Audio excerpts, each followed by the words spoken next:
এখানে সব দলের লোক আছে, বিএনপি শীর্ষ নেতারা, এখানে জামাত ইসলামীর প্রতিনিধি আছে, খেলাফত মজলিসের আছে। আমাদের আলাউর রহমান টিপু কোন দল জানি না।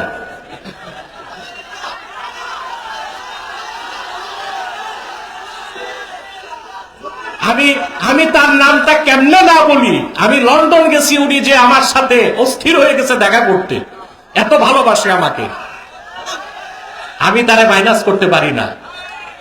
দল তার যাই থাক, আমার কাছে তার পরিচয় তিনি জৌনপুরের উত্তরসূরি, বদরপুরের উত্তরসূরি, ফুলতলির উত্তরসূরি।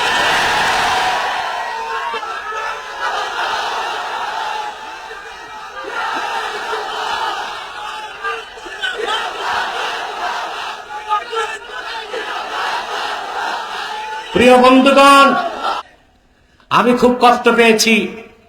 গত পূজায় দেখছি অনেক আলেম বক্তা হিন্দুদের মন্দিরে দৌড়াচ্ছে।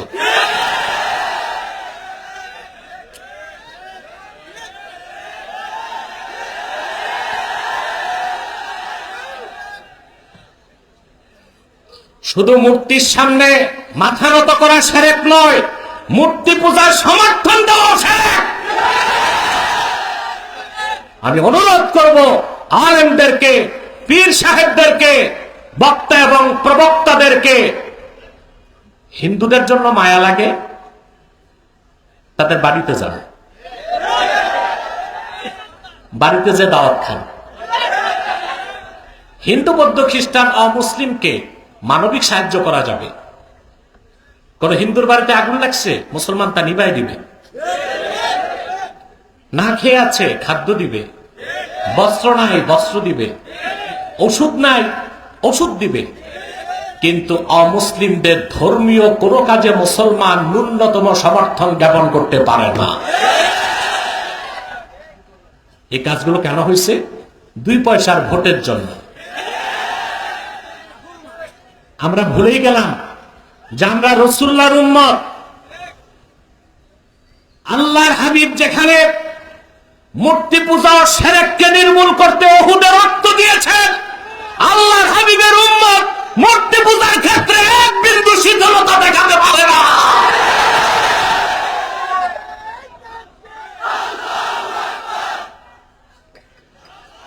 আমি শুধু আলেম আর বক্তাদেরই বলি না, আপনাদের ধর্ম উপদেশটাকেও আমি ছাড়ি নাই।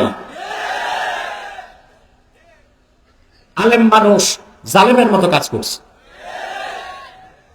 বৌদ্ধদের মণ্ডপে, খ্রিস্টানদের গির্জায়, হিন্দুদের মূর্তির সামনে। কেন? বুদ্ধি নাই মাথায়? একটা সংখ্যালঘু মন্ত্রণালয় করলেই তো হয়। কথা বুঝেন নাই? ধর্ম মন্ত্রণালয় থাকবে, সারা দেশ দেখবে। সংখ্যালঘুদের জন্য, এই যে এখানে সব দলের লোক আছে, বিএনপি শীর্ষ নেতারা, এখানে জামাত ইসলামীর প্রতিনিধি আছে, খেলাফত মজলিসের আছে। আমাদের আলাউর রহমান টিপু কোন দল জানি না।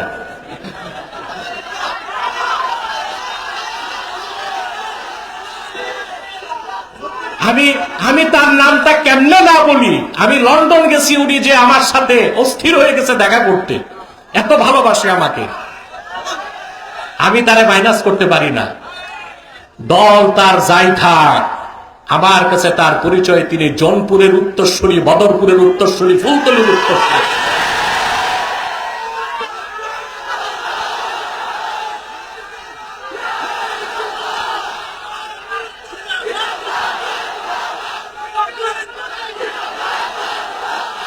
প্রিয় বন্ধুগণ,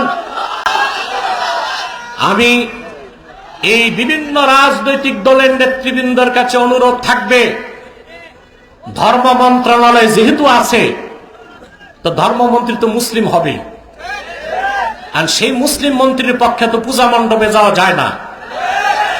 একটা সংখ্যালঘুদের জন্য আলাদা বেঞ্চ করা হোক, যেখানে অমুসলিমদের পক্ষ থেকে একজন ধর্মমন্ত্রীর অধীনে থেকে কাজ করবে।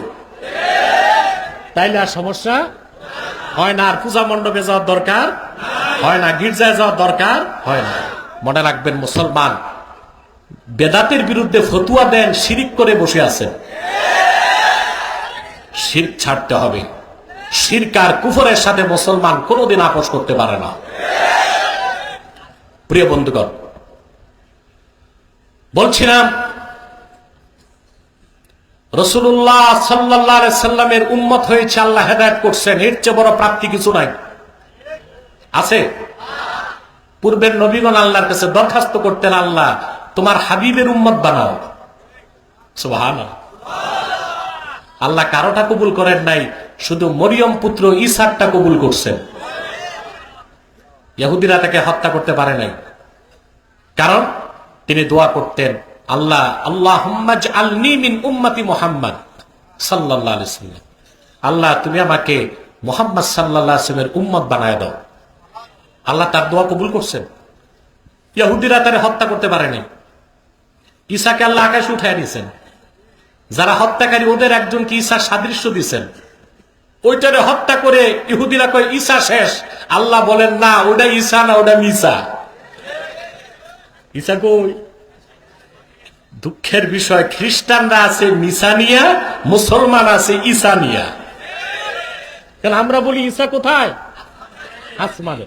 আর খ্রিস্টানরা মনে করে ঈসাকে ক্রুশবিদ্ধ করা হয়েছে, যেটা থিওরি অফ ক্রুশিফিকেশন।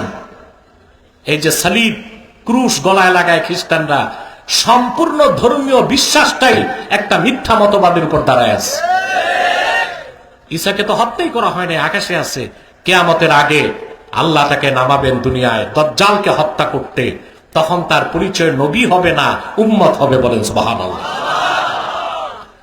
সেজন্য বলি মুসলমান, পূর্বের নবীগণ যার উম্মত হতে চাইতেন, ঈসা নবী দরখাস্ত করে যার উম্মত, আমরা সেই আখিরি নবী মুহাম্মদ সাল্লাল্লাহু আলাইহি ওয়াসাল্লামের উম্মত, বিনা দরখাস্তে জীবন চলে যাবে, ঈমান দিব না।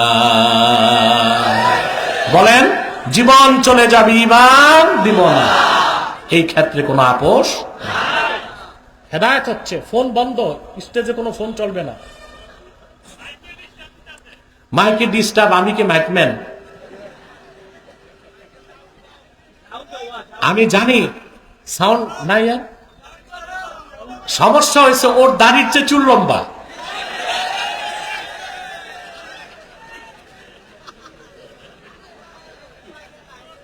প্রিয় বন্ধুগণ,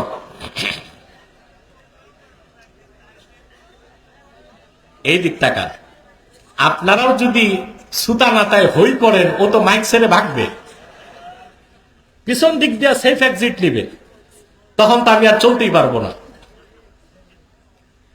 সম্মানিত সুধী, হেদায়েত দুই প্রকার। কয় প্রকার? একটা হচ্ছে ইরাআতুত তারিক, পথ দেখায় দেওয়া। আরেকটা হচ্ছে ইসাল ইলাল মাতলুব, হাত ধরে হেদায়েতের শেষ গন্তব্যে পৌঁছায় দেওয়া। সুবহানাল্লাহ বলেন। হেদায়েতের পথ দেখায় কোরআন। কে দেখায়? আর সেই পথে পৌঁছায় দেয় কে? আল্লাহ। কে পৌঁছান? আমি আপনাদেরকে হাদিস শরীফ থেকে দুইটা দৃষ্টান্ত দিচ্ছি। দুইটা দৃষ্টান্ত। একটা হচ্ছে, কুরাইশদের মধ্যে বলছি না, একজন বুদ্ধিজীবী ছিল, ওর নাম হচ্ছে আখনাস বিন শারিক। আমাদের দেশেও কিন্তু বুদ্ধিজীবী আছে। বিগত 16 বছর দেখছি ভারতপন্থী বুদ্ধিজীবী, আর এখন দেখতে পাচ্ছি মার্কিনপন্থী বুদ্ধিজীবী। এরা বাংলাদেশের সবচেয়ে বড় অভিশাপ। এর মধ্যে সবচেয়ে নিকৃষ্ট হচ্ছে কুখ্যাত ফরহাদ মজহার। বাউলদের পক্ষ নিছে ফরহাদ মজহার, এনসিপির কিছু নেতা আর কিছু বুদ্ধিজীবী চাচ্ছে বাংলাদেশে ইসলামী মূল্যবোধ না থাকুক, বাংলাদেশের জন্য বহুত্ববাদ প্রতিষ্ঠিত হয়। বহুত্ববাদ প্রতিষ্ঠিত হলে কি হবে? ট্রান্সজেন্ডারকে স্বীকৃতি দিতে হবে। ট্রান্সজেন্ডার বুঝেন? হিজরা, প্রাকৃতিক ভাবে না, অপারেশন করে। হিজরা, হিজরা, থার্ড জেন্ডার, তৃতীয় লিঙ্গ, এদেরকে স্বীকৃতি দিতে হবে।